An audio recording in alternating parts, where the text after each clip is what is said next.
Well, this week we're going a tad more mainstream than usual. Don't get me wrong, I could talk about the nutbags and earth aliens of the world till the cows came home. But every now and then it's nice to just sit down with an out-and-out classic of the genre and smell the roses a little.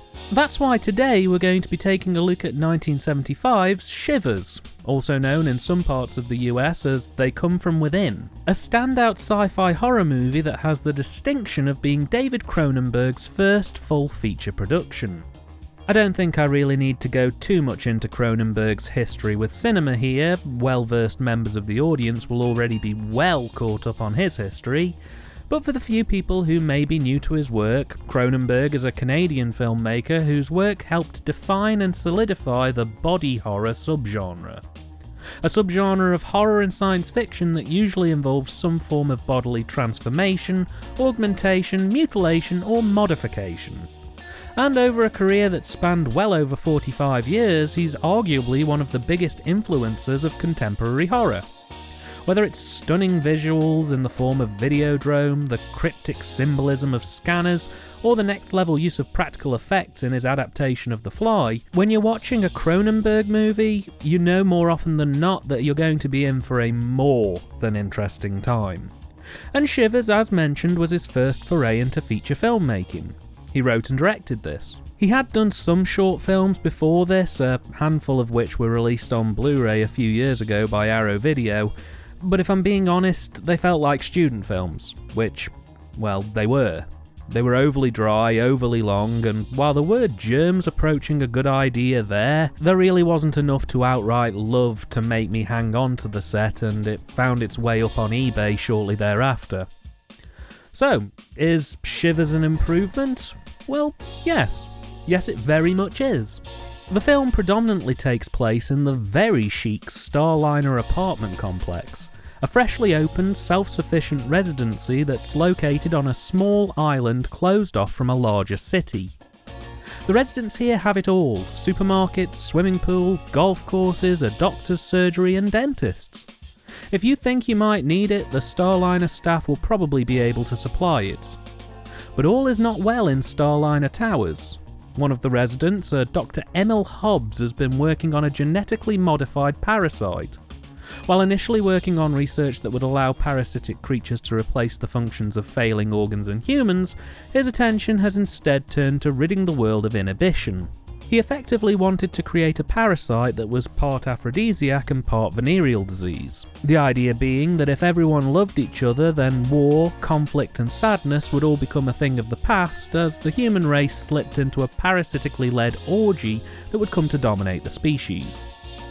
It can infect anyone who's of any age of sexual maturity, basically preteens and up, and once these parasites enter your body, you not only become the host and transmitter for the parasite, you also lose all inhibition and turn into a semi-murderous rapist sex fiend. Dr. Hobbs initially experiments with a schoolgirl named Annabelle, but when he finds himself in too deep with the experiment, he kills Annabelle, attempts to destroy the parasite, and then finally takes his own life. Unfortunately, some of the parasites escape via the many ducts available in the tower block, and it isn't long before several people begin to experience symptoms. Whether it's transferred via sex, kissing, or a bite from the parasite, once you've come into contact with these leech-like creatures, you're a goner. We're initially introduced to this infectious outbreak via Nick and Janine, two of the residents of the tower block who are married and living the high life. But all isn't exactly well. Nick's recently gone very cold and isolated towards most people, and Janine's worried about him. He refuses to see a doctor and is constantly having small seizures, bleeding out of his mouth and having hard lumps appear on his stomach and chest. Nick says it's nothing to worry about, but Janine insists on speaking to the doctor if nothing else. It's here that we meet our sorta main characters for this movie, Dr. Roger St. Luke and Nurse Forsyth. They're in a relationship and currently treating the residents of Starliner Towers, and boy are they in for a rough 24 hours.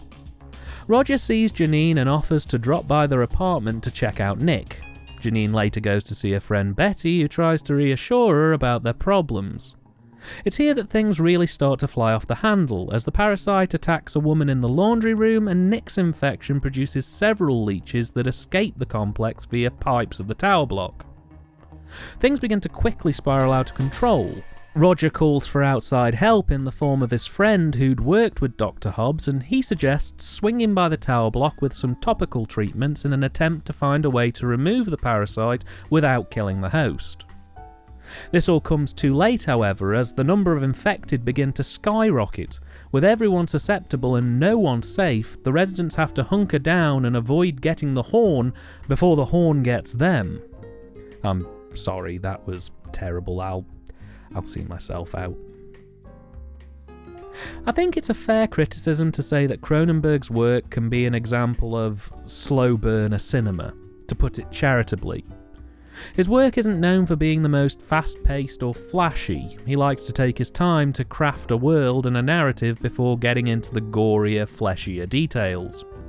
And while that works in some cases, I'm looking at you, Videodrome and Scanners, for Shivers, it's maybe a tad overbearing. In fact, barring Dr. Hobbs and Annabelle's opening struggle, not a lot really happens in this film for the majority of the first act and a half. It's largely just setting up the tower block scenario, setting up the characters and how they interact, and establishing the leeches and fleshing out how they came to be created. It's around the time that the bellboy gets jumped by the woman who was attacked in the laundromat that the film really kicks it up a gear. And from there to the end, well, it's a damn fun movie. Honestly, the script is very much ahead of its time, with the parasite itself having spookily similar echoes to the AIDS epidemic that would land some 3 to 5 years later, and some high-concept ideas for the time that would go on to inspire several other major studio features.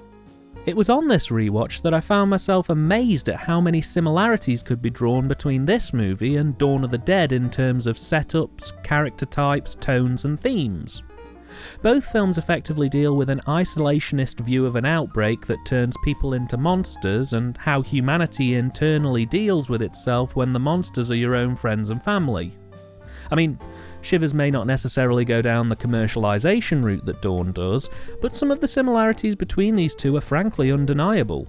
Only this film came out 3 years before Dawn. Pacing issues aside, there's a lot to love with this movie. The second and third acts really get things into gear and deliver some very satisfying character introspective moments, and I love the themes around the corruption of love that are played out throughout the film. In particular, the slow breakdown of Janine and Nick's marriage, which has a wonderfully satisfying, gently bubbling quality to it that reminded me a little bit of the tension in movies like Possession. This concept of tainted or corrupted love would regularly repeat throughout Cronenberg's work, but for my money, this film is probably the most blatant and finest example of it in action. Direction-wise, while Cronenberg's stylisation isn't necessarily 100% present here at this point, it's clear the elements are on the table, so to speak. Everything has a cool and cold element about it, largely due to the use of cold and cool gels on the set lights, which when coupled with the muted 70s aesthetic, I think really helps create a nice tonal contrast, as 70s beiges, oranges and browns become more muted by the clinical directorial style. It's a film that's playing against the style and culture of the time visually, and I think that helps to create a real sense of subliminal unease before the carnage even really begins. In fact, the only warmth scene in this film pretty much is in the form of the blood, which has a lovely, vivid, ultra-bright red look to it that definitely draws attention, that I've always personally had a real soft spot for. Even if it doesn't necessarily create a sense of realism, the few times blood is shown on the screen, it's as bright and colourful and garish as possible, which, well, kind of contrasts the contrast here, and in doing so creates an even more powerful visual image. Cronenberg's direction of the cast here? Well, the core players are all good. They mostly come across very naturally, they use their set space well, and they have a good physical presence. The supporting cast, however, well, I would say less so. In fact, I'd go as far as to say some of the supporting cast's work here is pretty awful. Most of them just about scrape a pass, but some of the performances are pretty irredeemable.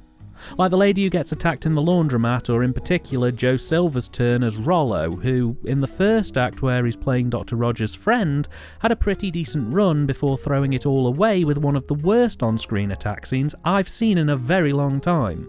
And as a hot tip to all you budding actors out there, if you're asked to play a scene where you're attacked, repeatedly shouting out the injury you've sustained over and over again until you're finally put out of your misery is possibly the worst way to play that scene out. Silvers can do chummy work, colleague Chatwell. He can't do attacked. On the whole though, the direction's really good here. Not perfect, but a solid piece of work for me. Take that, Barry Norman. The Cine too is also pretty top notch. I really like Cronenberg's tendency to use mids and wides over close-ups. In traditional filmmaking, there are scenes within Shivers where a close-up would have been considered standard practice. A good example, I think, would be the sequence where Nick is communicating with the parasites in his body. Typically, this would be shot as a more broken-up series of close-ups where you can see the parasites writhing under his skin. But here, while they start as a series of close-ups and reverse close-ups between Nick and the parasite, implying they're conversing as separate entities, as the scene progresses they instead choose to frame it more and more as a mid-wide shot. The implication being that at this point Nick and the parasite are one and the same. And while that may seem like a really subtle camera move, it's enough to visually say more about the character's current standing than any line of dialogue ever could. There are nice little bits like that scattered throughout this movie, and again, while Cronenberg's signature style isn't fully flourished here, the fact that you can see the initial elements at work is a really nice part of retroactively viewing this one.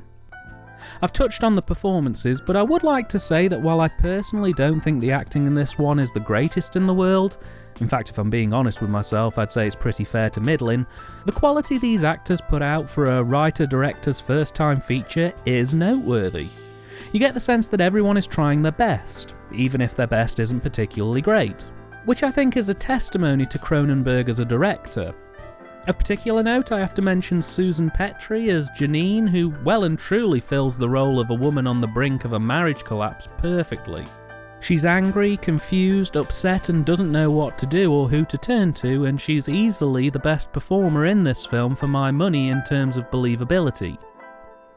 Alan Coleman is also astounding as Nick, giving a wonderfully disturbed performance, with some scenes of his failing health in particular being astoundingly well handled by him.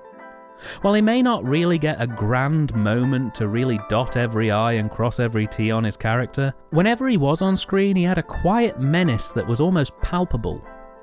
I also have to give a special mention to Lynn Lowry, who, while she doesn't necessarily get centre stage all that often in this film, does have at least more than a couple of moments to really shine as Nurse Forsyth, with her final monologue in particular being a definite highlight that left me hanging on her every word.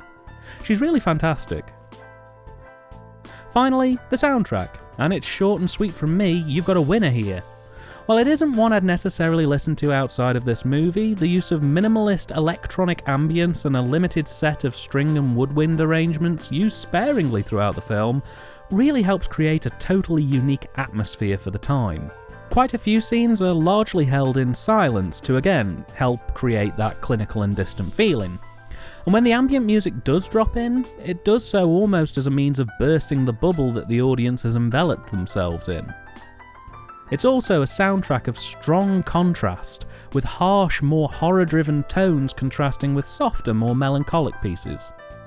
It really is a very well-crafted piece of work, and while a home listening wouldn't necessarily be to my taste, I can definitely say I know more than a few people who'd really jam to this. Ultimately, for a first-time feature, Shivers to me is a fantastic foundation point for Cronenberg. It's about as good as a first-time feature could be, and while I don't think it's perfect, it's a more than strong enough base from which many other entries in his career would build. With some more than decent direction, great cine, a fantastic soundtrack, and a more or less solid cast who give it their all, if you can overlook the slower elements of the first act, I'd say definitely give Shivers a try. I guarantee by the halfway point you'll be fully on board.